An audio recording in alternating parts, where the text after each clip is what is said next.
Então, agora eu vou para a apresentação informal de Eduarda, que eu conheci ela agora recente, né? Só aqui na tela, ainda não conheci pessoalmente.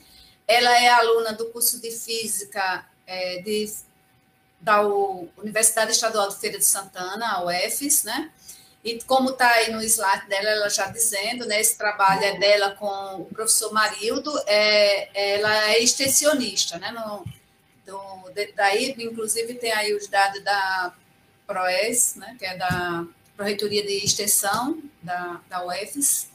Ela apresentou, teve um evento agora virtual também lá da UFES, aí, por um acaso, eu fiquei sabendo no dia, faltava assim, uma meia hora para começar, uma pergunta que eu fiz para Marildo, né, se ia ter um outro tipo de apresentação que estava tendo, que era dos alunos do mestrado, de lá do mestrado de astronomia, aí Marildo disse, não, porque terminou o semestre, tá de férias, né, estava de férias lá. Quem vai apresentar hoje é uma aluna, né, Eduarda, né, que chamou, quem vai apresentar hoje é Duda. Aí tá, então eu ali corri e vim para o computador. Faltava assim, bem pouco tempo para começar. Aí gostei muito da apresentação dela, do tipo de trabalho, achei que ela desenha muito bem. E daí eu convidei, né, fiz o convite, será que ela quer, pode, né, apresentar aqui? Primeiro eu perguntei a Marilda, aí Marilda disse mesmo assim, não, eu acho que sim, fale com ela. Eu falei com ela aceitou, e eu agradeço muito, e acho que aqui todos vão gostar, em especial os alunos, né? Então, quando você estiver preparada, viu, Eduarda, você pode começar. E mais uma vez eu agradeço a você. Boa noite, gente. Então, como Selma, né? Selma já fez a minha breve apresentação desse slide. Eu só queria agradecer a oportunidade de estar divulgando o meu trabalho, né? Esse trabalho que eu fiz no Observatório Astronômico Antares e Museu de Ciências e Tecnologia, que onde eu sou bolsista de extensão, lá eu dou monitoria, eu sou bolsista, monitora de visitantes que chegam lá para visitar as exposições e também é, esse projeto me possibilitou a oportunidade de criar algum trabalho, né, para ajudar a popularização do ensino de ciências. E então eu vou apresentar aqui o sumário, né? O que eu vou apresentar ao decorrer do seminário para vocês. Primeiro, o que me levou a construir uma história em quadrinhos sobre o meteorito do Bendegó. Segundo, mas afinal, o que é um meteorito? Então, antes de eu contar a história do meteorito do Bendegó, eu acho que é necessário, provavelmente a maioria aí já saiba, sobre a natureza do meteorito. Mas, para quem ainda não conhece, eu vou falar um pouco resumidamente. Depois, a importância de estudar esses meteoritos, né? Qual a importância de estudar esses meteoritos para a comunidade científica, né? E até mesmo para nós, leigos, quem não está nessa área, nesse ramo da astrofísica, da astronomia e também da ciência, que agora eu esqueci o nome, mas que estuda os meteoritos, que é uma ciência já para esse tipo de estudo. Eu acho que é meteorótica, meteorítica, qualquer coisa, o professor Marildo, ao final da apresentação, faz essa ressalva. Quatro, né? Meteorítica, tá, Eduarda? Obrigada, é isso aí. A história sobre o meteorito do Bendegó, que é a parte que eu vou apresentar a história em quadrinhos e produzindo uma história em quadrinhos. Ao final, então, eu vou mostrar passo a passo a construção de uma página, que aqui esse seminário também serve até como uma oficina para vocês entenderem melhor como foi que eu fiz a historinha. Então, o que me levou a construir uma história em quadrinhos sobre o meteorito do Bendegó. Como eu já havia dito, eu sou bolsista de extensão e nessa bolsa eu tenho um plano de trabalho. Então, eu não só dou monitoria durante as visitas, como também tenho que elaborar algum trabalho. E eu fiquei com a elaboração de materiais didáticos, eu fiquei responsável com a elaboração de materiais didáticos para a melhoria do ensino de ciências da educação básica. Então, com esse trabalho, eu posso criar roteiros de aulas experimentais com baixos custos, aplicar projetos em salas de aula e entre diversas maneiras de, de melhorar o ensino de ciências. E eu escolhi a parte da história em quadrinhos pelo fato que eu gosto de desenhar e também gosto de ciências. Então, eu procurei mais essa parte da literatura e da arte para levar o conhecimento nas escolas e também para o público em geral, porque esse trabalho não está só restrito a uma instituição de ensino, porque o objetivo do Antares não é só levar o conhecimento científico para instituições de ensino que vêm visitar, mas também para o público em geral, que são as pessoas leigas também. A melhoria do ensino de astronomia na educação básica. Então, a priori, a primeira revistinha que eu quis produzir foi relacionado ao meteorito do Bendegó, que inclusive é uma das exposições do Antares. Foi também que é um assunto que tem a ver com astronomia, né, que está presente na astronomia. E a gente percebe uma certa dificuldade de se ensinar astronomia na educação básica, por exemplo, até mesmo pelo fato da gente não ter recursos didáticos suficientes para poder nos apoiar. A formação também, aqui mesmo na UFES, ela não tem um curso de astronomia, e a gente vê astronomia em uma disciplina obrigatória durante o curso de física, de licenciatura em física, e também pelo fato da, é, da astronomia ter a ver também com física moderna, que é um assunto um pouco mais complexo também, e que às vezes a gente nem vê no ensino médio. Então, como a gente vai falar, né, sobre os astros, a dinâmica que envolve os astros, se a gente também não tem um certo conhecimento de física moderna, né, necessário. Então, visando toda essa parte, eu escolhi criar primeiro um material de apoio para o ensino de astronomia. Popularização do conhecimento científico, né? Eu escolhi também a parte da história em quadrinhos, porque a gente meio que acaba moldando o conhecimento científico, né, para uma visão mais infantil, juvenil, porque artigos é algo mais para o ensino superior, podemos dizer assim, relacionado a pessoas que estão em ensino superior, fazendo a graduação, a pós-graduação. E esse conhecimento é um conhecimento científico, mas também que outras pessoas podem ter acesso, né, de uma forma mais lúdica, diversificada, uma, uma leitura mais simplificada, podemos dizer assim.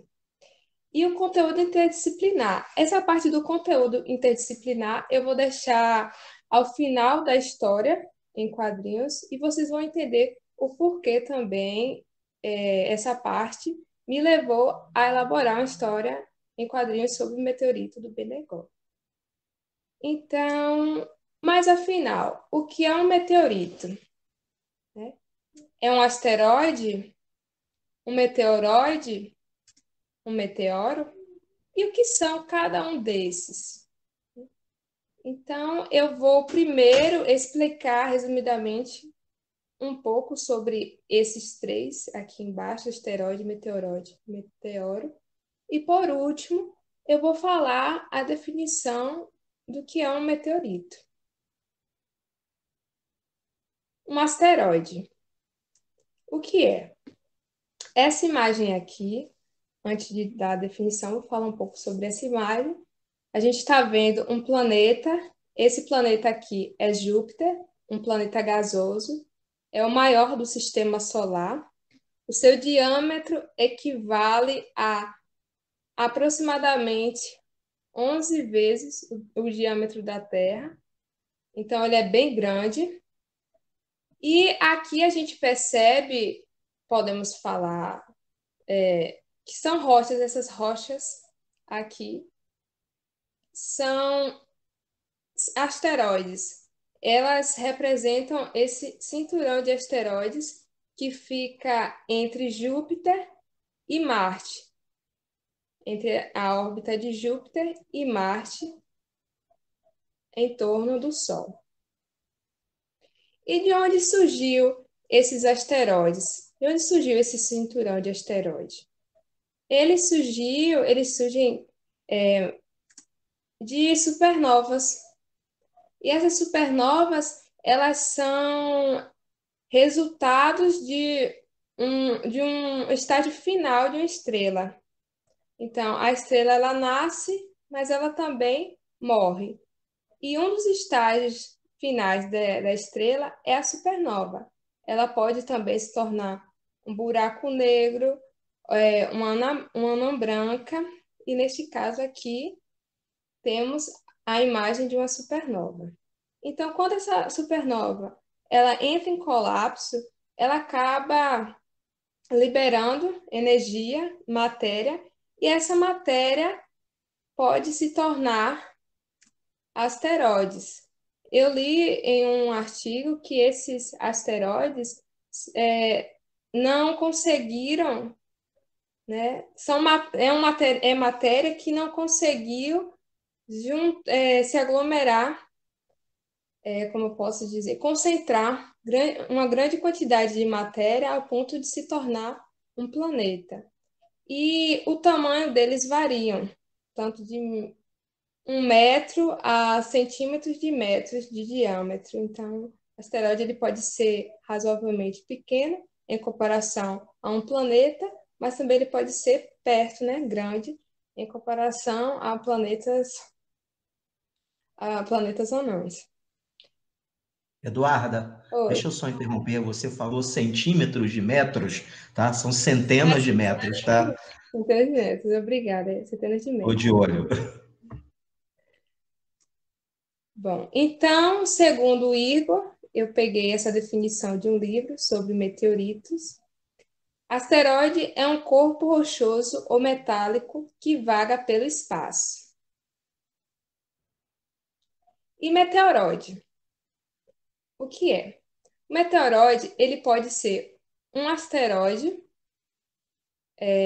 quando mede aproximadamente 1 metro de diâmetro, porque ele não é comparado a outros asteroides, ele não chega a ser tão grande. E ele também pode ser algum corpo rochoso, algum corpo sólido, né, que tem rocha também em sua composição, que fica vagando pelo sistema solar. Então, o meteoroide também pode ser um cometa. Só que a diferença de um cometa para o asteroide é a sua composição também. Que o cometa, ele não possui só rocha, ele também é formado de gelo sujo. Tanto é que quando ele passa próximo ao Sol, ele vai deixando aquela cauda, né, que no caso é o gelo sujo derretendo. Eu também peguei essa definição do mesmo livro que eu peguei sobre a definição dos asteroides. Então, um meteoroide é um pequeno asteroide ou fragmento de algum corpo sólido do sistema solar vagando pelo espaço. E meteoro?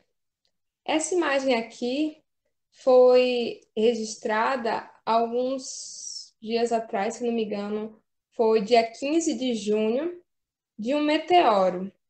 No caso, o meteoro, olhando aqui, a gente vê só um raio de luz, podemos dizer assim, mas aqui também está presente uma rocha. E ela está se movimentando em direção ao solo. Só que o que acontece quando um meteoroide ele está vagando pelo espaço e acaba entrando em rota de colisão com a Terra? Quando o meteoroide ele entra em rota de colisão com a Terra, a primeira coisa que ele vai encontrar é a atmosfera. E a atmosfera, ela serve como um escudo parcial, né? Ela tanto nos protege de parte da radiação solar, como também desses tipos de meteoroides que entram em rota de colisão com a Terra. Quando isso acontece, ele produz um fenômeno luminoso, né? Por causa da alta velocidade, entre 11 a 70 quilômetros, entre 20 quilômetros por segundo a 70 quilômetros por segundo. Então, ele entra com uma velocidade muito alta, né? E com isso, ele vai se chocando, se colidindo com as partículas de gás presentes na atmosfera. Então, vai ionizando essas partículas. E aí acaba causando esse fenômeno luminoso. Agora, eu vou mostrar para vocês um vídeo, né, que mostra, não sei se vocês chegaram a ver esse fenômeno que aconteceu no dia 15, que agora, do mês de junho, né? E agora eu vou mostrar para vocês.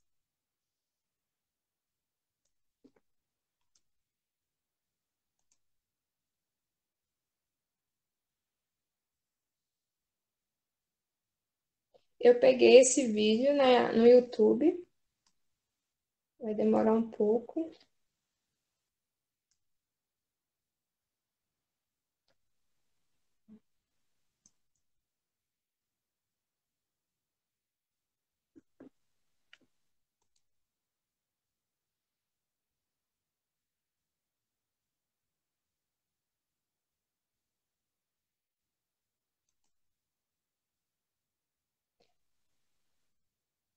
Esse meteoro, ele foi visto em alguns estados, né, do Nordeste,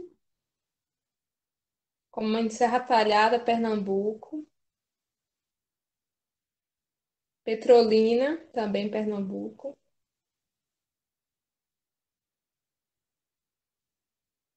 Petrolândia, tá? Petrolina, o pessoal vai ficar chateado. Petrolândia. Juazeiro do Norte, Ceará.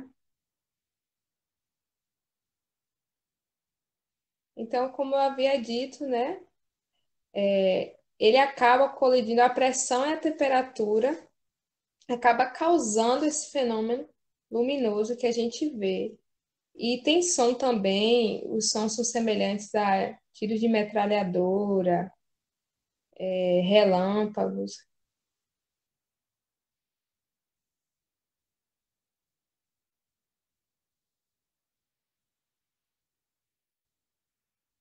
E a gente acaba sofrendo esse bombardeio de asteroides e meteoroides diariamente, né? Só que a gente não percebe porque alguns acabam se desfazendo por completo na atmosfera.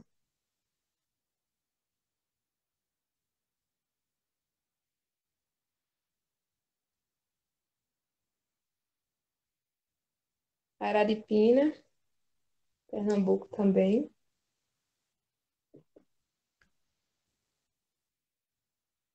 Na Bahia também foi visto. Isso acabou sendo muito, essas coisas passaram a ser muito documentadas em termos de filmes, né, por conta das estações telefônicas, receptora de celular, né? Usualmente essas estações elas têm câmeras acopladas nelas. E aí essas câmeras têm sido uma ferramenta bacana para poder a gente fazer essas observações, né? Sim. Bom, e para aqueles meteoros que têm um diâmetro maior, que conseguem sobreviver à atmosfera, eles são chamados de meteorito. E aqui a gente tem um exemplo de um que é o meteorito Angra dos Reis. Geralmente eles recebem esse nome porque eles foram achados em determinadas localidades. Então, o nome é meteorito mais o nome da localidade. No caso, esse aqui foi encontrado em Angra dos Reis. Se a gente parar para perceber, trata-se, vamos supor, de uma mesma rocha. Só que eles recebem um nome diferente com base em sua fase. Enquanto o meteorito está vagando pelo espaço, ele tem um nome de meteoroide. Quando ele entra na atmosfera terrestre, quando ele sofre a força gravitacional da Terra e começa a causar aquele fenômeno luminoso, ele recebe o nome de meteoro. E quando ele consegue atingir o solo, já passa a ser chamado de meteorito. Então, tem muitas pessoas que acabam confundindo isso. E é interessante também que durante aulas a gente sempre está ressaltando isso para os nossos alunos. Então, meteoritos são fragmentos de meteoroide ou asteroide que sobrevivem à passagem pela atmosfera e chega à superfície da Terra, no caso. E qual a importância de estudar os meteoritos? Bom, primeiro, que eles agem como sondas cósmicas. Alguns meteoritos são mais antigos do que o nosso sistema solar. Então, eles acabam trazendo informações dos confins do sistema solar para a gente. E também o enriquecimento da tabela periódica.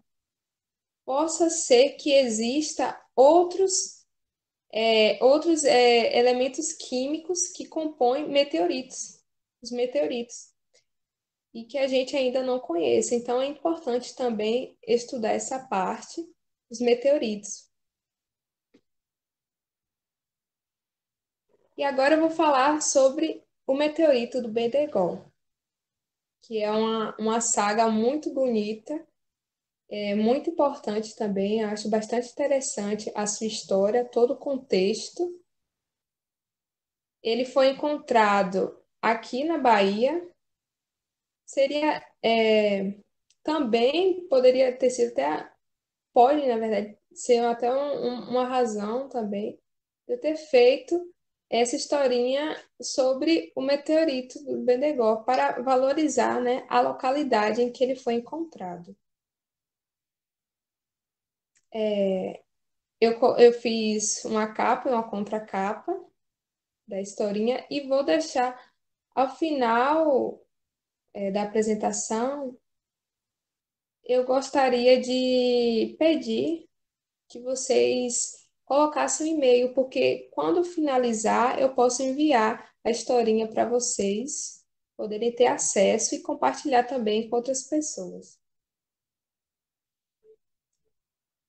A historinha, ela é narrada por uma monitora que é minha amiga, o nome dela é Messia, e ela conta a história do meteorito do Bendegó, que ele foi encontrado no sertão da Bahia, nos municípios de Monte Santo e Uauá, porque tem vários artigos que falam que ele foi encontrado no município de Monte Santo e tem outros que falam que foi encontrado no município de Uauá. Então, até então, a gente não tem uma informação exata da localidade. Por isso que na historinha eu coloquei os dois municípios, e ao final eu vou esclarecer o motivo. Ao final da historinha eu vou deixar esclarecido o porquê de eu ter colocado essas duas localidades. Então, o meteorito do Bendegó, ele foi encontrado por Domingos da Mota Botelho, que era um garoto que estava pastoreando o gado em uma fazenda e que, procurando uma vaca desgarrada, acabou encontrando uma pedra diferente das outras. Tem artigos que falam que foi Joaquim da Mota Botelho que encontrou esse meteorito, mas na verdade essa pessoa seria o pai do menino. Então o menino encontrou essa rocha diferente e foi avisar o pai. Aí o pai, essa parte aqui, antes de dar continuidade na história, mostra a localidade. Eu coloquei Monte Santo, era para eu ter colocado também o Uauá, mas se você parar para perceber, fica aqui próximo. Essa imagem aqui é do obelisco feito em homenagem a Dom Pedro II. Esse obelisco foi feito no local onde o meteorito foi encontrado. E depois, posteriormente, eu vou falar mais um pouco sobre essa imagem. E continuando a história, o pai, ele foi ver esse meteorito, né? E ele achou que essa rocha tinha ouro e prata. E como ele era fiel às autoridades, ele foi e enviou uma carta para o governador da Bahia. Nessa época, também tinha pessoas, né? Eu cheguei a assistir alguns vídeos, alguns documentários, e tanto em artigos como nesses vídeos, pessoas elas relatam a participação de tribos indígenas na nomenclatura do meteorito, no nome dele. Uma delas colocou em um artigo, né, apresenta que esse meteorito foi chamado de Bendegó, adotado esse nome, pela tribo Cariri. Em outra tribo, fala que o nome do meteorito é Tapinhocanga, que significa rocha oca. E Bendegó, segundo a nação Cariri, significa vindo do céu. Então, teve também essa participação do povo indígena na nomenclatura, segundo essas pessoas e segundo também os artigos. Em um dos vídeos também, eles relatam que essa pedra ela era fria e que em dias de bastante sol, onde a temperatura está bastante alta, eles sentavam nelas para se refrescar, porque parece que a pedra ela não absorvia o calor e então ela permanecia meio que fria.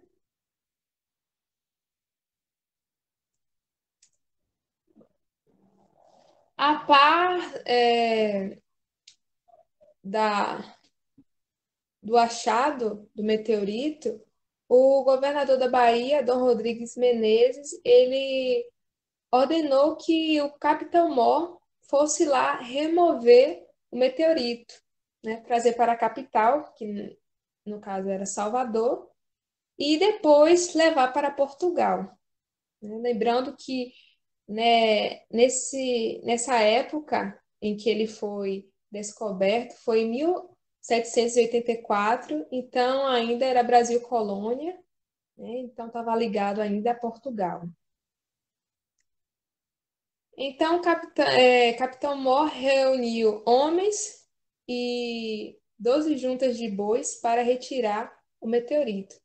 Só que descendo uma ladeira, o meteorito acabou despencando, caindo no leito do Riacho Bendegó. E esse meteorito, ele ficou localizado aproximadamente 200 metros do local onde foi encontrado pela primeira vez. E acredita-se que o nome meteorito do Bendegó foi adotado por causa do lugar onde dele ter despencado no leito do Riacho Bendegó. Então, tem ainda um pouco dessa confusão a respeito, né? Porque tem pessoas que defendem que foi os índios, mas também tem outras pessoas que defendem pelo fato dele ter sido encontrado posteriormente, mais na frente, no leito do Riacho Bendegó. Aqui mostra uma imagem do meteorito e de uma comitiva que veio também para transportar. Essa seria a última tentativa para retirar o Bendegó da Bahia e que eu não vou contar para vocês se deu certo ou não, mas posso ser que algumas pessoas já saibam. Bom, o meteorito, ele foi objeto de estudo, né, pela primeira vez por Aristides Mornay. Ele era um químico inglês que trabalhava no governo da Bahia procurando fontes de água mineral. Então ele ficou sabendo sobre esse achado e resolveu visitar. Com isso, ele retirou alguns fragmentos com muita dificuldade do meteorito do Bendegó e enviou para o seu amigo. E em seguida, é, ele publicou no jornal famoso que é Physical Transactions. Eu não sei se eu falei muito certo. Depois disso, ele também foi visitado por Martius e Spix. Eles vieram junto com a comitiva da arquiduquesa Leopoldina, que ela viria para o Brasil para se casar com Dom Pedro I. E eu achei isso bastante interessante, porque a história do meteorito, envolve também a história do Império, né? Vocês vão ver também mais à frente tem que puxa um gancho também com o Império Brasileiro. Tanto é que aqui eu coloquei a Arquiduquesa Leopoldina, né, em- com um trecho que foi retirado do seu diário, né, um elogio sobre as maravilhas que ela encontrou no Brasil. Nessa parte aqui, Martins e Spix estão indo ao encontro do meteorito e aqui eles são apresentados pela primeira vez. Nessa parte, eu não sei se vocês estão conseguindo ler, mas aqui mostra um pouco da, do conhecimento, da falta de conhecimento científico do povo sertanejo daquela época, porque também até então não se tinha também muitos artigos relacionados ao meteorito.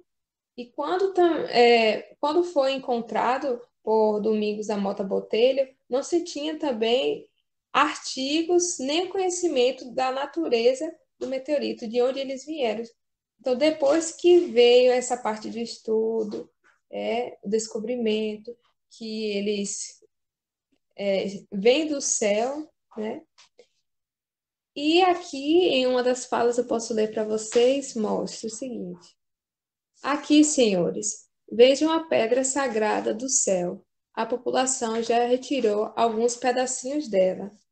Então a gente vê que esse nordestino, ele não tem o conhecimento científico da origem do meteorito e acredita então que essa pedra é uma pedra sagrada, uma pedra divina que veio do céu.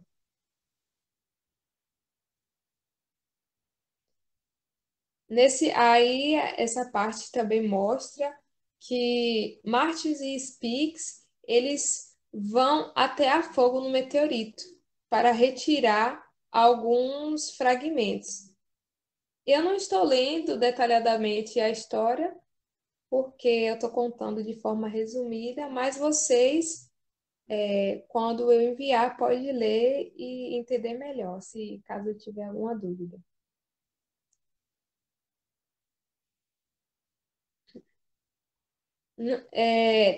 Eu coloquei também aqui uma parte em que, só ressaltando que o nordestino ele não tem conhecimento do que seja essa pedra, em que ele fala, vamos até a fogo no meteorito. Essa foi uma fala de Spix. Aí tem o sertanejo e pergunta, meteu o quê? Aí Spix responde, meteorito. É o nome dado ao fragmento de meteoroides que vem do espaço e cai na Terra. Aí o sertanejo fala. Então seu nome é meteorito. Então a gente percebe esse aprendizado, né, dele a respeito do que seja essa rocha. Então, Martius e Spix atearam fogo no meteorito por 24 horas e eles conseguiram alguns fragmentos e levaram para museus europeus.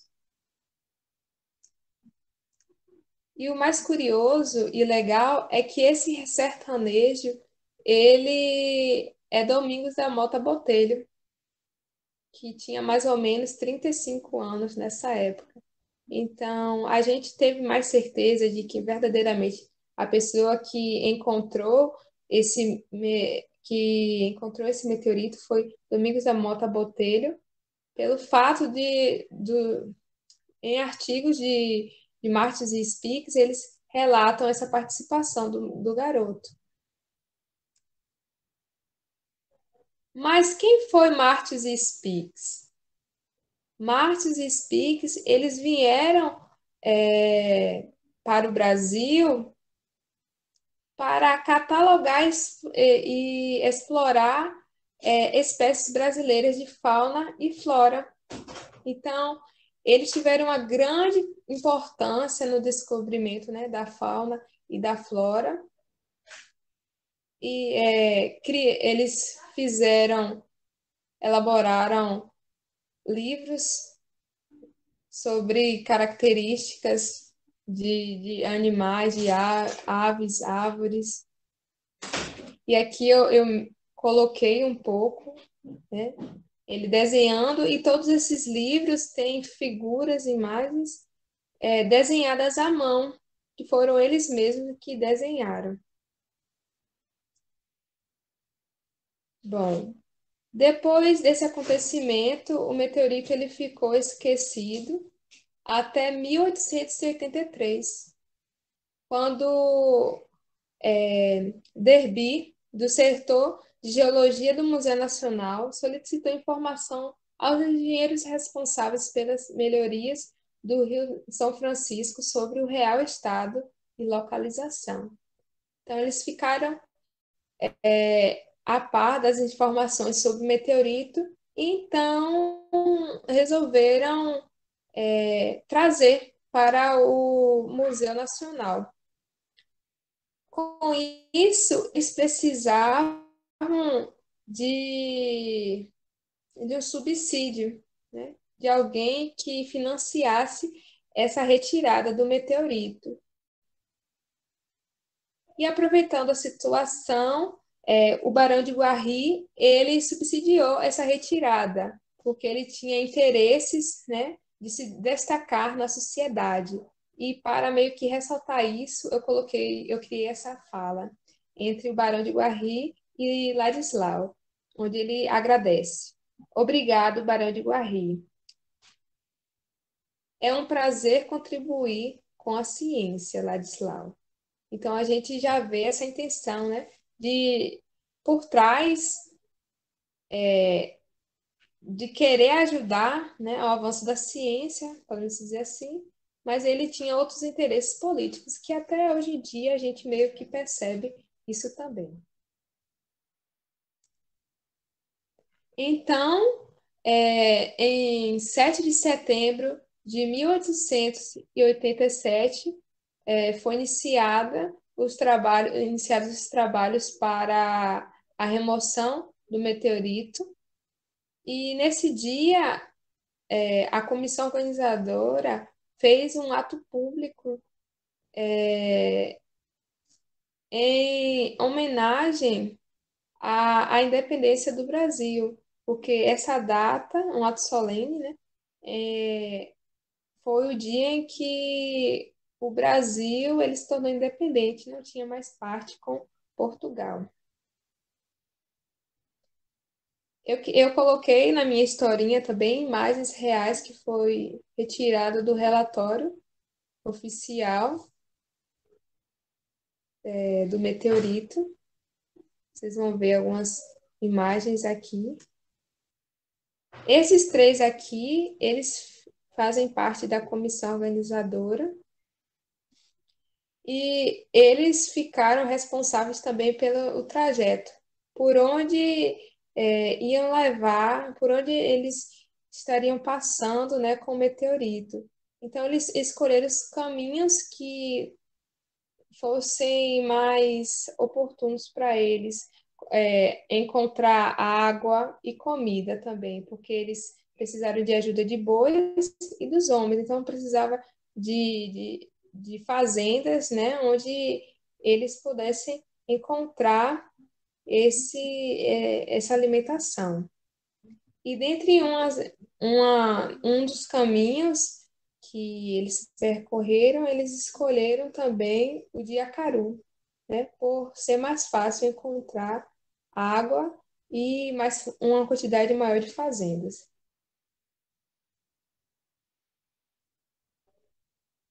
Então, para o transporte do Bendegó foi designado o chefe da comissão, que é José Carlos de Carvalho, e os engenheiros Humberto Saraiva Antunes e Vicente de Carvalho.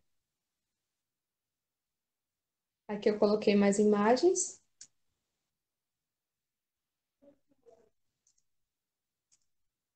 Bom, depois, o trajeto era o seguinte: eles iam levar para uma estação ferroviária, né, de Jacurici, né, depois de chegar na vila de Monte Santo, Uauá, eles iam transportar o meteorito através de uma estação ferroviária e depois dessa estação ia para Salvador e em seguida ia pegar um navio. E o meteorito ele chegou no dia 15 de julho de 1888, onde a princesa Isabel e seu esposo eles foram,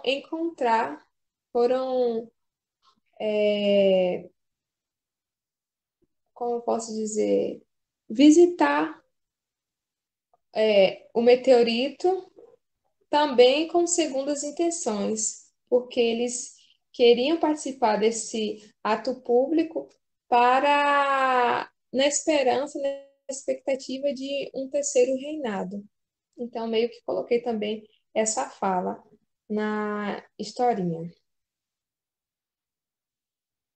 Depois deles terem feito esse ato público, o meteorito foi depositado no Museu Nacional, no Rio de Janeiro, e lá ele foi objeto de estudos das principais revistas internacionais. Então, ele recebeu visitas, incluindo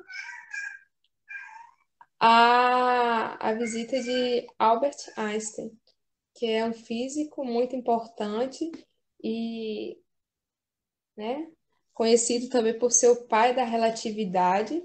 Eu não sei se vocês estão percebendo, mas o tamanho da fonte, né, da letra, tá meio que variando porque eu estou modificando, estou deixando o tamanho da letra menor, porque eu acho que vai ficar mais organizado. Eu deixei maior a princípio poder visualizar melhor. Só que eu acho que ficou um pouco ruim, né? Na parte também da margem, acabou tomando a margem. E aí eu estou organizando, mas vai essa parte aqui mesmo, ele vai ter um tamanho menor as letras.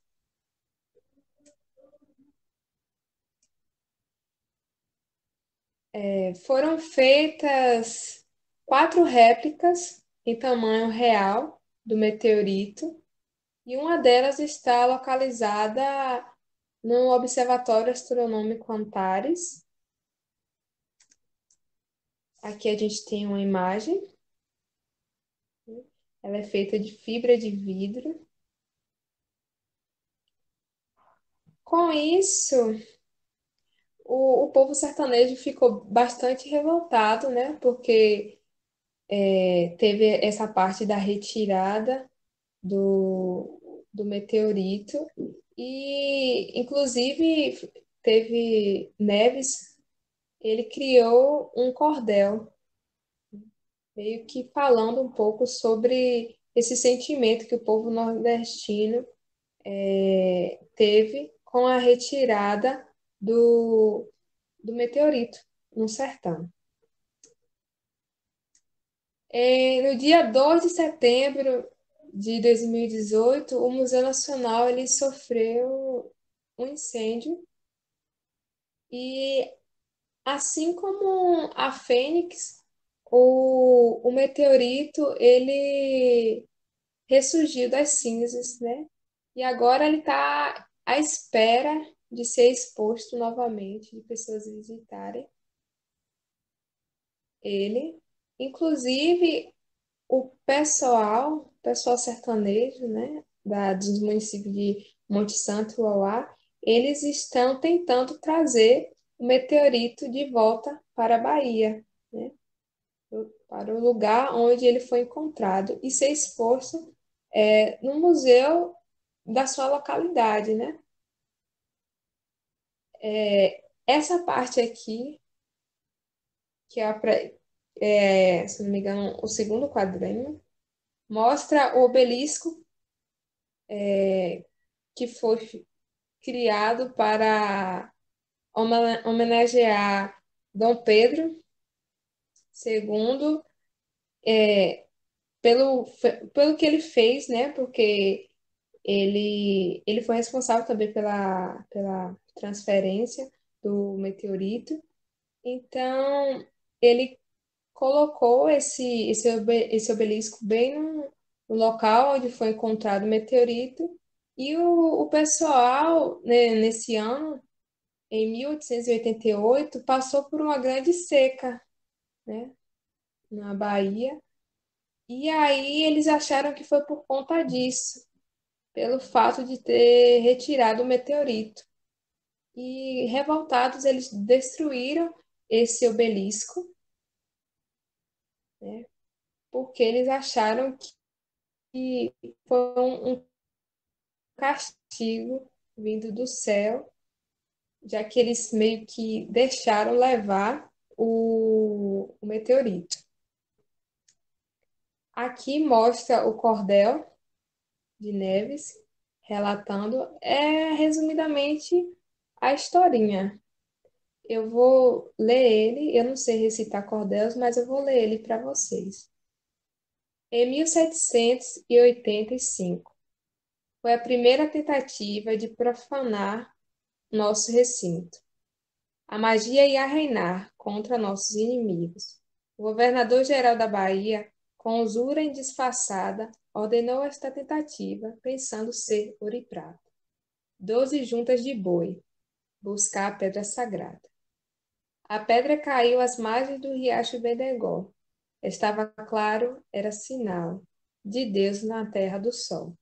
Ficaria 102 anos sem mover-se, a 1 metro só. Depois de tanto tempo de fé e procissão, a pedra do Bendegó sofreu traição, pois Dom Pedro II mandou nova expedição. O trem levou ao porto a nossa pedra bonita. De navio a pedra foi à Quinta da Boa Vista. Foi a mão dos, ci- foi a mão dos cientistas uma atitude egoísta. Assim que a pedra chegou, as mãos que não creem em mitos cortaram logo um pedaço de uns bons 60 quilos. Se achasse que, se achasse que exagero, vejam o meteorito. Chegaram um pedaço que eles cortaram primeiro. Em 14 partes iguais, redividiram ligeiro, só para doar 14 museus pelo mundo inteiro. Então, meio que resume, só não tem a parte do incêndio, porque não foi feito depois. E essa é a história do meteorito de Bendegón. Uma história muito bonita e rica, de conhecimentos. Aqui estão algumas referências, eu não sei se vocês. Eu coloquei referências de 4 artigos, creio eu que tenho mais, porque eu fiz anotações, mas tem mais dois. Tem mais dois artigos que eu vou refazer, porque eu comecei a fazer essa história, só que eu me aprofundei só em 2 artigos. Aí depois eu fui procurar mais, né, para adquirir mais informações, então eu encontrei a de Siqueira e também a de Carvalho, o Wilton Carvalho, que é um artigo bastante legal também, que fala bastante sobre a história do meteorito do Bendegó e também da sua composição química. Só voltando aqui para ressaltar que, vou ler a parte, o Bendegó, ele é um composto de 92% de ferro, 6,52% de níquel e também de outros elementos químicos como cobalto, fósforo e carbono, mas ele possui mais ferro. E esse corte, ele foi feito no Arsenal da Marinha, né? Aproveitou e fez um corte. Esse meteorito, ele tem 5.360, ele pesa 5.360 quilogramas e foi retirado um corte de 60 quilogramas.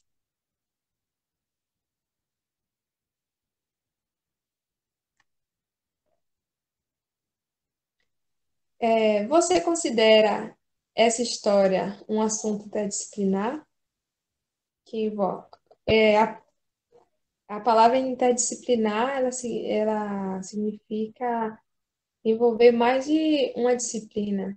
Então, a história do Bendegó, do meteorito de Bendegó, a gente pode destacar só a parte da astronomia? Eu acho que não. Primeiramente, pelo fato de ser uma história, né? Já envolve a disciplina de história. Então, o professor de história ele pode estar trabalhando com essa HQ, né, introduzindo algum assunto que esteja relacionado ao Império Brasileiro, por exemplo. Geografia também, a parte da geologia, geociências também, estudam meteoritos, né? A química também, na historinha também está presente, assuntos que envolvem a química, como a composição do meteorito, a física, pela dinâmica, né, até de queda do meteorito também, e também da natureza onde ele veio, né, que também a física, mas a gente sabe que a parte que está falando também é relacionada à astronomia. A biologia também, pelo local, a região onde foi encontrado o meteorito, e também pela participação de Martes e Spix, né, nessa parte da biologia também, é bastante importante. Então, também essa parte foi das razões de eu ter escolhido a, a história do meteorito do Bendegó. Poderia ter começado por outra HQ, mas eu escolhi a priori começar pela história do meteorito do Bendegó, justamente por ele envolver tantas disciplinas assim. Então, É algo bastante amplo para várias disciplinas que você pode estar trabalhando no ambiente escolar. Produzindo uma história em quadrinhos. Eu vou mostrar aqui primeiro o que eu fiz, o que eu precisei, né, para elaborar a historinha em quadrinhos.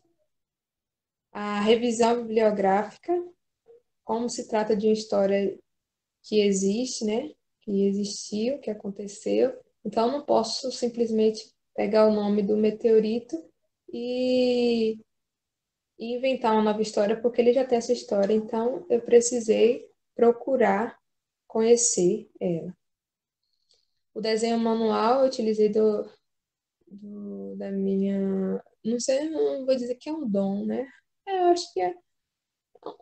Eu utilizei desse dom de desenhar e fiz os desenhos porque eu acho que me dá mais liberdade do que pegar um programa que já te dá os personagens, então acho que eu não tenho uma liberdade maior para fazer a historinha. Depois do desenho manual, eu peguei e tirei foto, escaneei pelo celular mesmo. Para fazer o desenho, eu utilizei esse tablet aqui. Temos até alguns desenhos. Eu utilizei uma caneta nanquim, mas você pode pegar qualquer tipo de caneta ou hidrocor preto, só para ficar mais nítido quando você for tirar a foto para escanear. Essa folha aqui é A3, ela é bastante grande.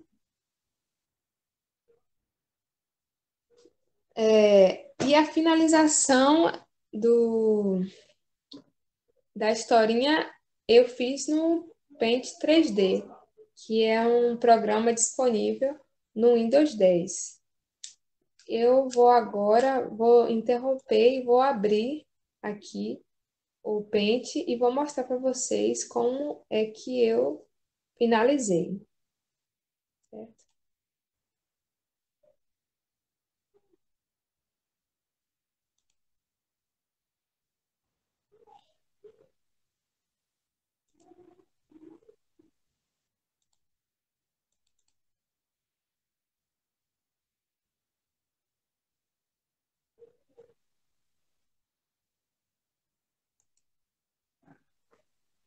Eu enviei, tirei as fotos, né? Aí eu escaneei, enviei para o meu e-mail e fiz download e abri no Paint, Paint 3D. Tem que ser o 3D porque esse aqui está disponível. Sua tela sumiu, viu? Você tá... Sumiu a tela? Você fez. Eu sei, eu vou abrir ainda. Eu tô colocando aqui. É, o Paint 3D, pelo que eu saiba, só está disponível no Windows 10. Ele não está disponível no Windows 7. Você vai encontrar outra versão que não é muito legal, não te dá um resultado melhor.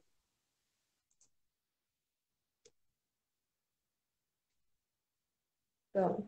Então, aqui é uma página. Se você parar para perceber, aqui você ainda vê um pouco da falha, porque aqui eu coloquei a folha e tirei de longe a foto, então mostra um pouquinho da parte que é no exterior. Você tem que fazer primeiro a margem. Tem essas ferramentas aqui em cima, tem os pincéis, as formas 2D, as formas 3D, só que as 3D não é do nosso interesse. Tem alguns adesivos que eu também utilizei, o texto. O que eu mais utilizei foi os pincéis, formas 3D e o texto. Nas formas 3D, você pode pegar o quadrado e já fazer a margem aqui.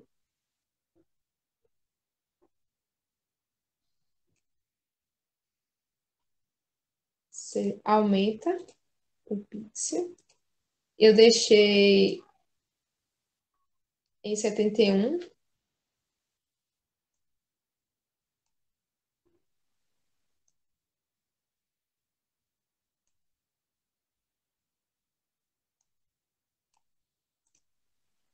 Isso é legal porque o professor, né, pode fazer um projeto que envolva a participação dos alunos na confecção de histórias em quadrinhos, porque aqui é algo que eu acho que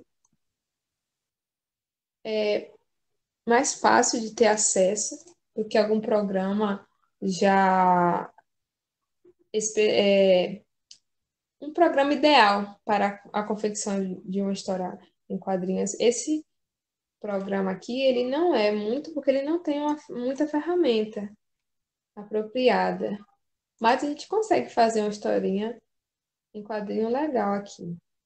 Essa eu ainda deixei aqui, tá vendo? Um pouco da margem, mas eu vou só mostrar algumas coisas para vocês. Você tem uma aba aqui que mostra outros tons de cor que você pode estar utilizando. Você vem com um baldinho de tinta aqui e pode aplicar o desenho. E aí foi assim que eu fui pintando, fazendo as coisas. É bem fácil e bem legal de fazer. A fonte eu utilizei Arial. Vou colocar aqui. Tamanho 28, mas no meu computador parece que estava meio que bugando, porque eu colocava o mesmo número, o tamanho, só que em comparação com as outras, parecia ficar com a letra menor. Aí eu tive que refazer. Para ficar bonitinho, você coloca uma caixa de texto, diminui a espessura dela. A espessura eu coloquei 5, mas também vai de cada um. Aí o texto.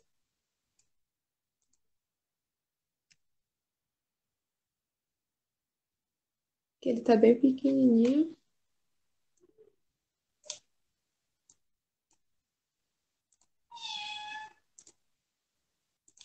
O texto. Vamos colocar um fundo aqui. Como é sertão, você vai procurar uma cor que traga, né, a ideia mesmo de estar no sertão. Aí você vai pintando. Que é o mandacaru, que é a vegetação. E foi assim que eu fui fazendo a historinha. Depois disso, eu seleciono, depois de terminar, eu seleciono e copio. Marido, eu acho que você clicou para. Ou eu interrompi, acabei interrompendo sem querer. Vou retomar.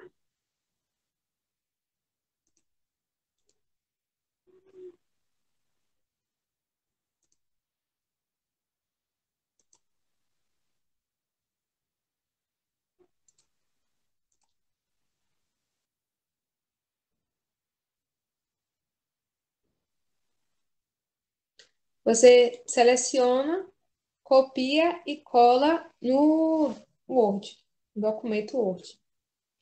E aí, para terminar, eu salvo ele em PDF.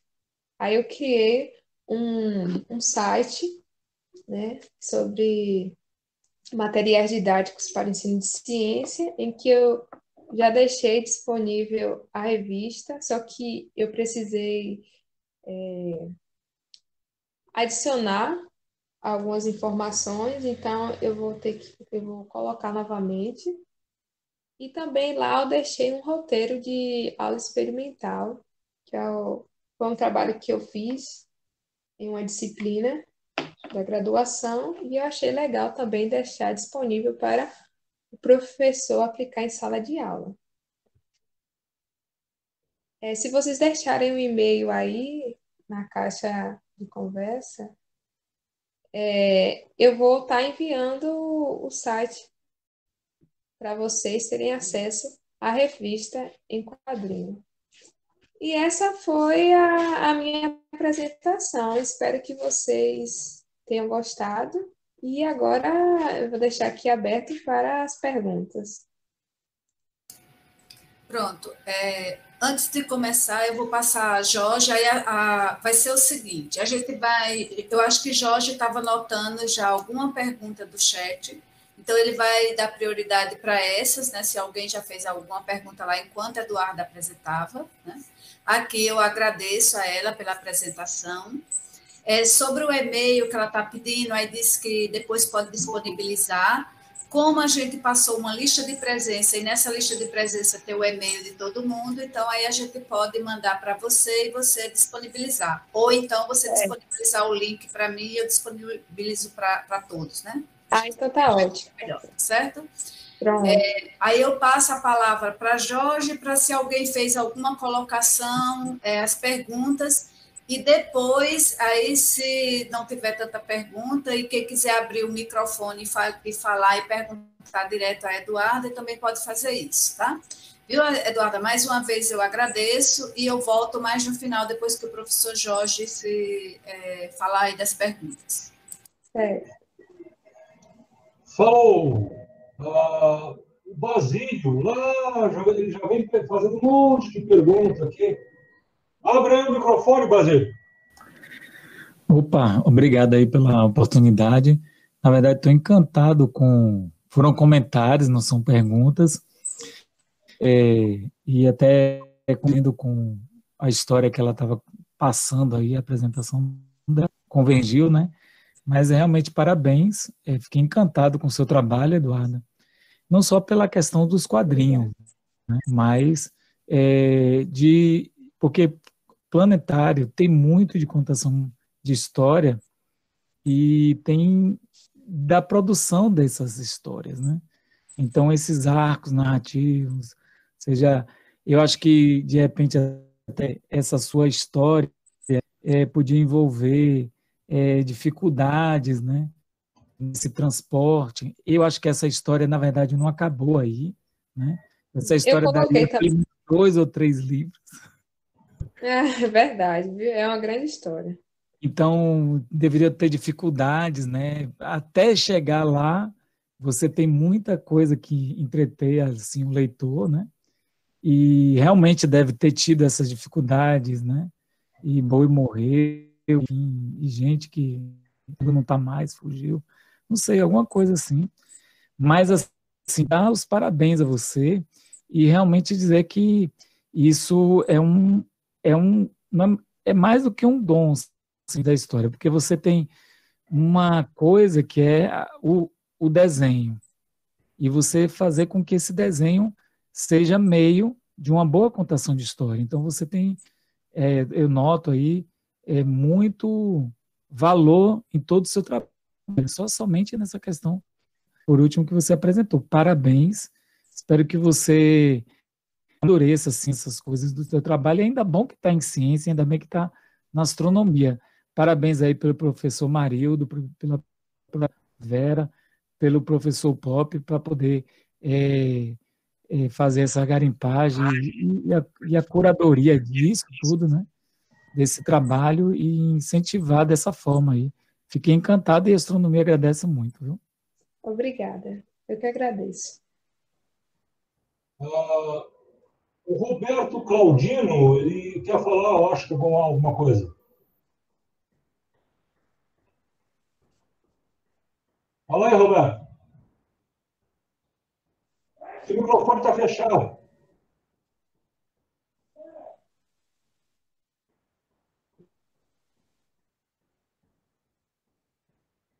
Não estamos te escutando.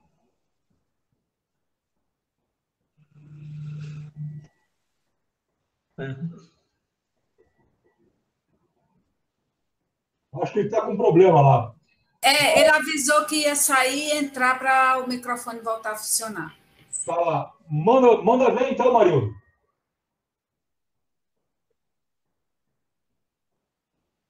Então, eu tenho uma consideração na fala de Eduarda, isso é uma coisa que a gente vai elaborar ainda, né? É sobre a questão quando ela fala que os meteoritos são produzidos nas supernovas, né? Aí, na verdade, ela está querendo dizer ali que os elementos químicos que vão formar os meteoritos e o sistema solar, essas coisas todas que nós temos aqui no nosso universo, né? São oriundos do hidrogênio, o hélio, alguma coisa do hélio lá no Big Bang, e depois o restante é produzido dentro das estrelas, né? E os elementos pesados, a gente vai chegar no ferro, né? Que é o caso da composição ferro, níquel, né? Ali no caso do meteorito, eles são produzidos nas estrelas massivas que vão acabar explodindo em supernovas.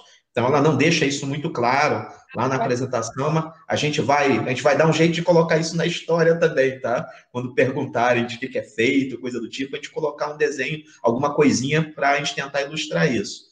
Essa história, na verdade, ela se ramifica em várias coisas, se a gente for parar para discutir cada detalhe, do ponto de vista histórico, do ponto de vista astrofísico. Então, tem muita coisa que pode ser desenvolvida em torno disso.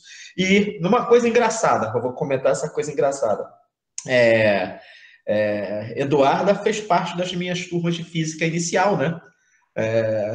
E aí eu pedia para fazer os relatórios e eu ficava cobrando os esquemas, né?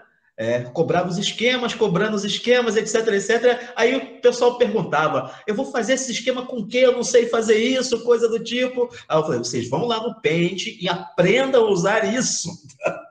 Então, hoje a gente tem aqui o resultado, né, dessa minha pressão lá no curso de Física 1 e de Física 2, que ela acabou aprendendo a usar o Paint, e hoje ela utiliza o Paint como uma ferramenta para o desenvolvimento desse trabalho que ela está fazendo, né? Então, é legal perceber que essas coisas que a gente orienta, que a princípio não tem nada a ver com física, né? Tem nada a ver com física, mas tem a ver com construção de documentos, como essa coisa se desdobra, né? Ela nem pensava nisso, né? Que essa coisa dessa pressão, né? Que aí acaba deflagrando num dom que ela tem, que é esse dom de fazer desenhos, né? Desse jeito. E não é só essa questão do desenho, não.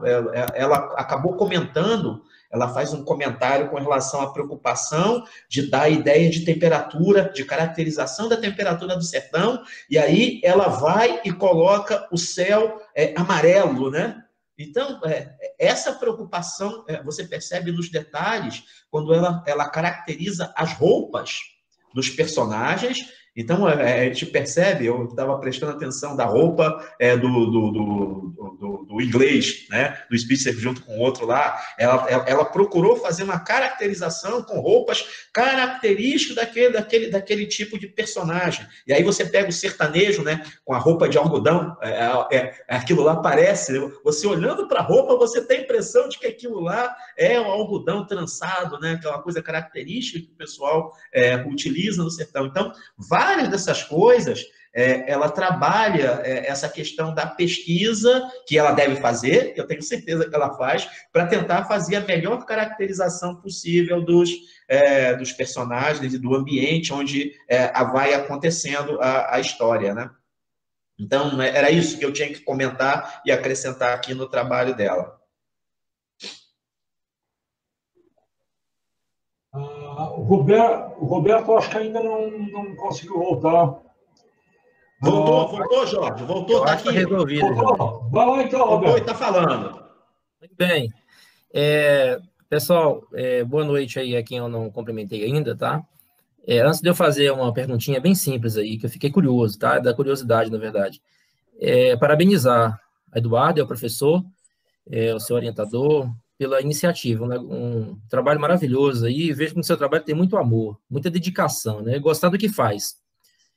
Nas suas ponderações, você fala da interdisciplinaridade, você também deve incluir aí, eu não sei se eu passei batido, mas a arte está presente aí, né? Não sei se você colocou arte lá. Literatura também, né? Literatura está envolvida aí. Isso é um trabalho maravilhoso que pode ser desenvolvido com os pedagogos. Desenvolvido, que eu quero dizer, é publicizado para eles, né? porque é uma forma de você contar uma história, de instruir a ciência nos níveis mais fundamentais da educação, que são as crianças que estão aprendendo a ler. Então, aí elas iriam exercitar a leitura, conhecer uma história da astronomia, uma história da nossa nação, né? E no caso da Bahia, aqui da Bahia, né? Uma história uma história da astronomia presente aqui na Bahia. Então, fica minhas dicas aí para você, na ampliação do seu trabalho, né? Não só nessa história, mas em outras. E parabéns pela arte, tá? Não é para qualquer um. Por mais simplista que sejam os desenhos, eles são muito significativos, eles transmitem a mensagem, né? Então, a pergunta que eu queria deixar, aí fica ou para você ou para o professor, vocês que decidem aí, se mais alguém da sala também quiser se manifestar, né? Eu fiquei muito curioso em dois aspectos. Um dele é devido à massa do meteorito, que eu não conhecia ele, eu estou ouvindo falar dele pela primeira vez agora, por incrível que pareça, né? Quer dizer, ouvi falar já, mas eu não me liguei que era o mesmo, né? Vocês vão falar do mesmo. Ficou famoso no incêndio lá no Rio, eu não conseguia ligar que era aquele que estavam dizendo lá que vocês iriam abordar aqui.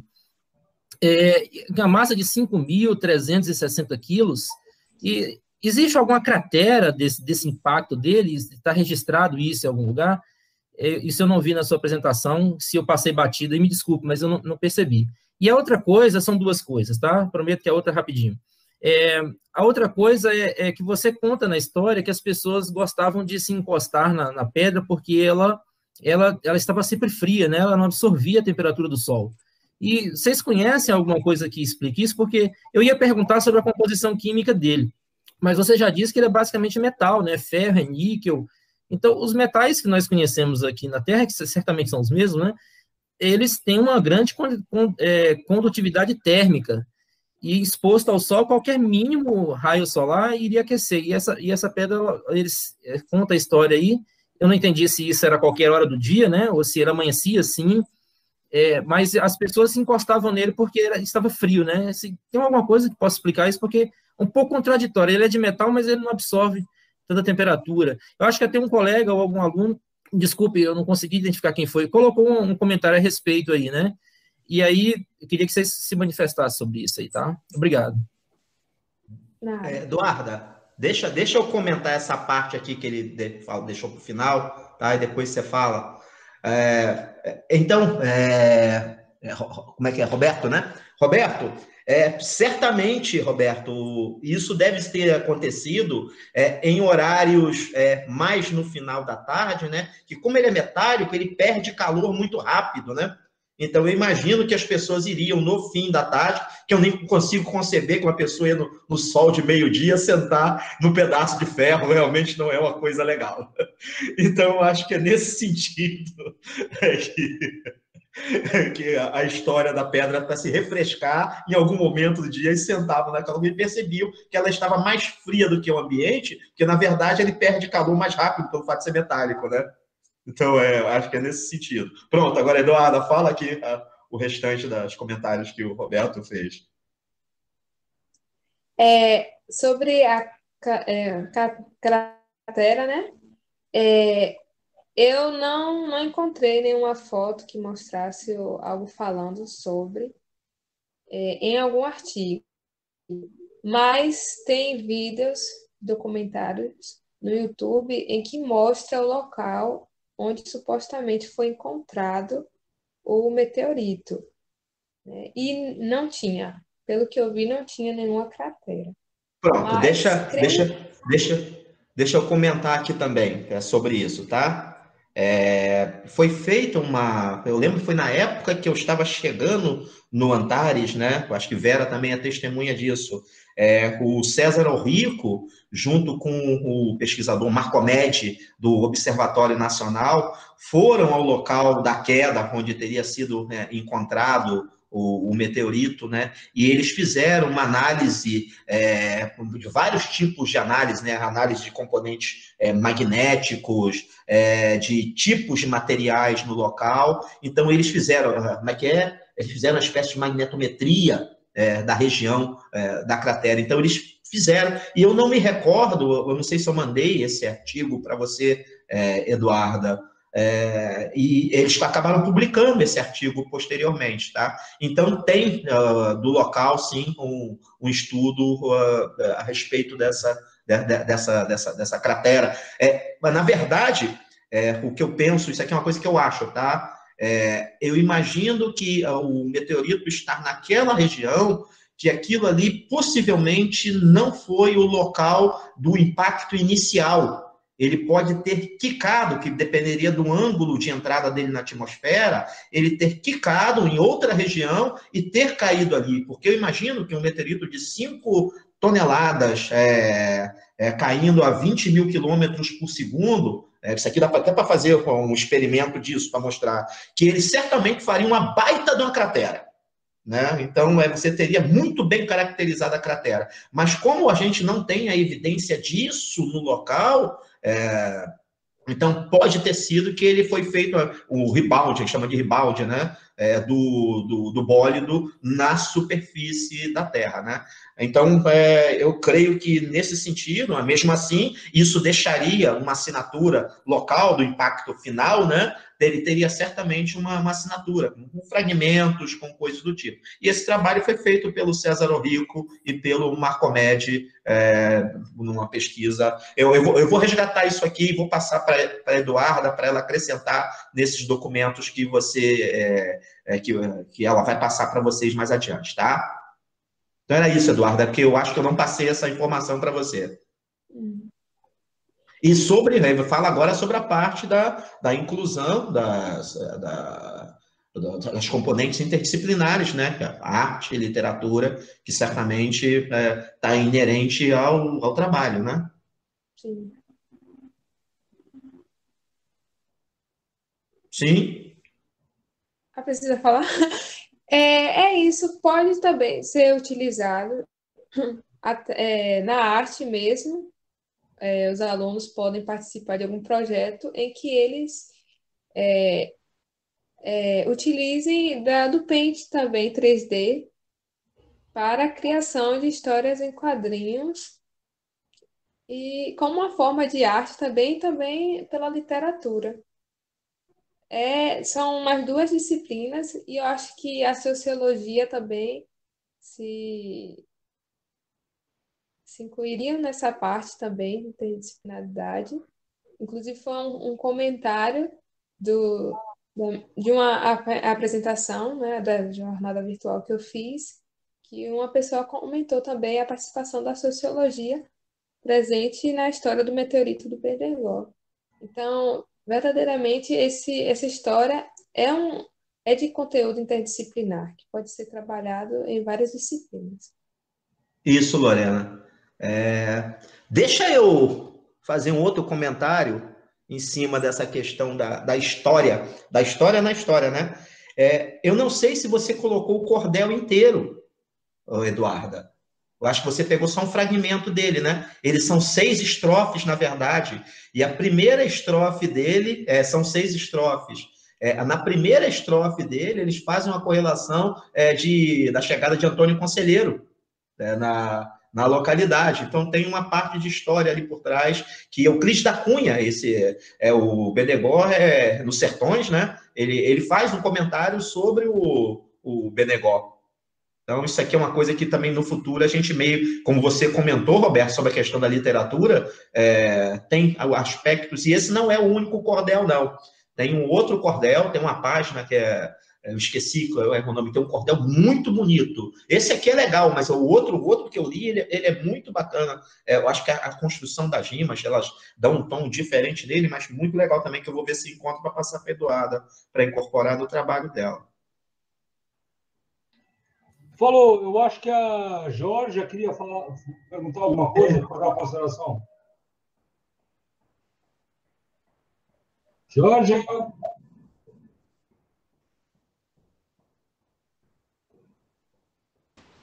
Jorge, a pergunta eu já deixei no chat, porque eu acabei perdendo aqui, que eu saí um instantinho e voltei. Tá. Então, vamos lá. A Georgia está falando aqui. Você mostra um simbolismo religioso do sertanejo atrelado ao meteorito. Perdi o início da palestra, infelizmente. Há registros do conhecimento indígena sobre o meteorito e sua relação com mitos e religião de tribos locais, já que muitos viajantes que realizaram os primeiros registros históricos buscam fontes orais? Você pode repetir só essa última parte que eu não consegui escutar direito? Há registros do conhecimento indígena sobre o meteorito e sua relação com mitos e religião de tribos locais, já que muitos viajantes que realizaram os primeiros registros históricos buscam fontes orais? Eu não encontrei. Eu não posso afirmar que há nem que não há, mas tem alguns artigos que cita só essa participação de alguns povos indígenas na parte da nomenclatura mesmo do meteorito. E em um vídeo que eu assisti, fala que nessa região tinha muitos índios, realmente, mas pouco se fala sobre essa participação deles. Só para acrescentar uma coisa que está na história também, né? O nome Bendegó, isso aqui está sendo objeto de interesse assim dentro dessa nossa fala, né? Porque tem uma coisa que eu encontrei na literatura também, de índios. Eu esqueci quais são os índios, eu falei, pedi para Eduarda não acrescentar aqui, ela acabou ficando contra porque achou que era muito óbvio, né? O Bendegó era chamado por uma determinada tribo de Cuitá, e Cuitá significa pedra de ferro. E aí você... E aí ela não quis colocar porque achou que era muito óbvio, entendeu? Mas é o que é, entendeu? Era uma coisa que não é de terra, mas era de um metal, e certamente os índios já tinham conhecimento do que se tratava de metal, né? Uma pedra metálica, coisa do tipo, então seria natural. Então existe também essa coisa de que eles teriam chamado de Cuitá também. E a dúvida fica, e aí é um trabalho que a Eduarda vai estar fazendo, do quão próximo fica o local onde se encontrava o meteorito e o riacho de Bendegó, porque Bendegó também era o nome de um penteado que os índios chamavam, que os africanos, se não me falha a memória, ou algo do tipo, né, chamavam na época. Tá? Então já existia esse nome de Bendegó associado com um determinado tipo de modelo de cabelo. Tá? E aí fica a dúvida, né? Que se o Bendegó, como a gente não tem essa questão eu ainda não tenho muita certeza sobre essa questão da nomenclatura indígena, se Bendegó de fato significa pedra que caiu do céu, tá? Ou se o Cuitá é pedra metálica, ou a outra lá, que é o nome lá de pedra escura, né? Pedra roxa. Pedra roxa. Então, esse é o tipo de coisa que carece de uma confirmação, e isso aí implicaria, sim, de você tentar ter algum conhecimento mais antropológico ou da linguística dos indígenas da região, para saber se isso, de fato, quais são as correlações com as linguagens específicas. Porque eu fiquei, assim, meio que pensando, porque já existia, na época, era usado, na época, um tipo de penteado chamado de Bendegó. Então, a dúvida era se o riacho já se chamava de Bendegó antes, tá? E não tem nada a ver com o significado de pedra de alguma coisa, se de fato existe essa ligação com a linguagem indígena, ou se o Cuitá, que é uma coisa que é característica de um determinado idioma indígena mesmo, assim como tem Coité, Cuitá, fazem parte do linguajar indígena, para saber se de fato é uma relação com uma linguagem africana. E esse penteado, se me falha a memória, ele é oriundo da África, tá? E para ver se de fato existe essa correlação linguística com a origem do meteoro. Tá? Mas isso é motivo de averiguação. Ok, o Alberto Amorim pergunta sobre a opinião, né, a opinião de vocês sobre a evolução do meteorito aos sertanejos.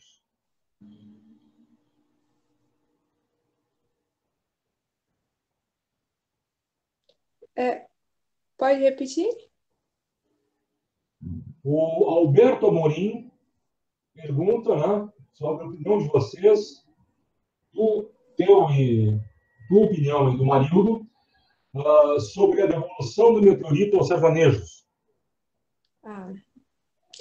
Então, tem essa parte, né, que o pessoal do município Monte Santo, Uauá, né, eles querem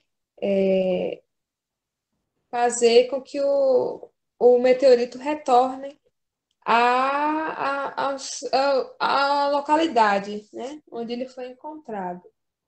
Mas, até o momento, a gente não tem muitas informações sobre isso, se foi só uma vontade, uma ideia, ou se realmente está na ativa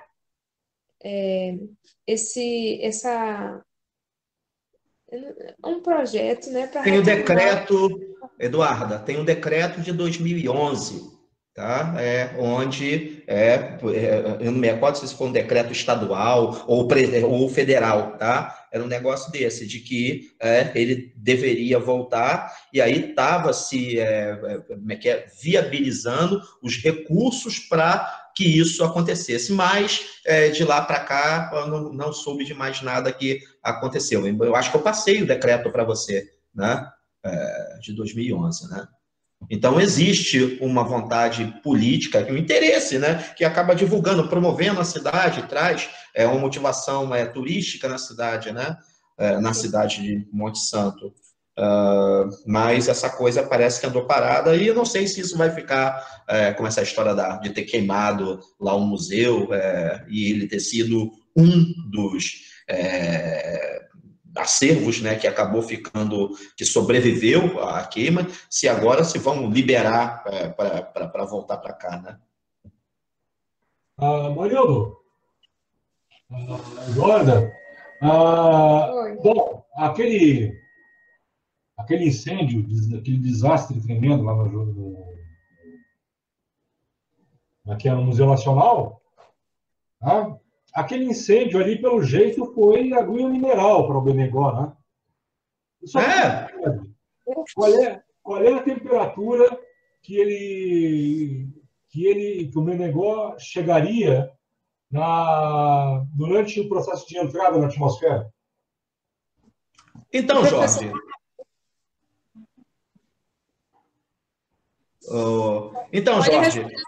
se você pensar que o ponto de fusão do ferro é por volta de 1.000 e poucos graus, né? 1.300 graus, algo do tipo, né? Dessa ordem, né? É mais ou menos isso. É mais ou menos dessa ordem, não falha a memória. Então, mais ou menos esse tipo de temperatura, que é a temperatura muito relativamente parecida com que os nossos foguetes, quando estão reentrando na atmosfera, né, passam, né, quando reentram na atmosfera, coisas da ordem de 1.000 graus, mais ou menos, né? Então, é mais ou menos isso aí. Então, como você falou, você está passando por um fenômeno que aconteceu, que foi produzido no interior de uma supernova, né? Onde a temperatura chega a centenas de milhares de graus, né? Então, certamente a temperatura Opa, obrigado, Basílio. Pronto. É isso aí. 1.500 graus. Então, errei por pouco. Foi só 200 graus, olha. Então, é isso. Então, foi, de fato, água mineral. Foi aguinha mineral. Ali ele deveria ter exclamado assim, hoje está um pouquinho mais quente. Falou. Mas só para comentar aqui que o Alberto colocou, então, Alberto, isso que me causa a estranheza, porque esse tipo de palavra, ela não me parece semelhante com as palavras do linguajar dos índios. É isso que me causou estranheza. De fato, eu encontrei esse comentário a respeito disso. Aí você vai encontrar também no dicionário de palavras africanas que bedengó é um tipo de penteado, tá? E que é uma coisa característica da época. Então, é por conta disso. Então, de fato, existe essa citação referente aos índios quiriris, mas que esse tipo de fonema, não sei como é que o pessoal fala isso em português, né? Não é similar à estrutura linguística deles. É por isso que me causou estranheza. Então, por isso que a história do cuitá, que para mim me parece uma coisa muito mais similar, né? Porque você existe Cuitá, Coité e coisas desse tipo, principalmente temos uma cidade com o nome de Coité, né? Que está similar ao que os índios utilizavam exatamente. É por isso que eu estou interessado nisso, nessa questão da origem etimológica, né? Eu acho que é o nome, né? Da palavra, né? Ok.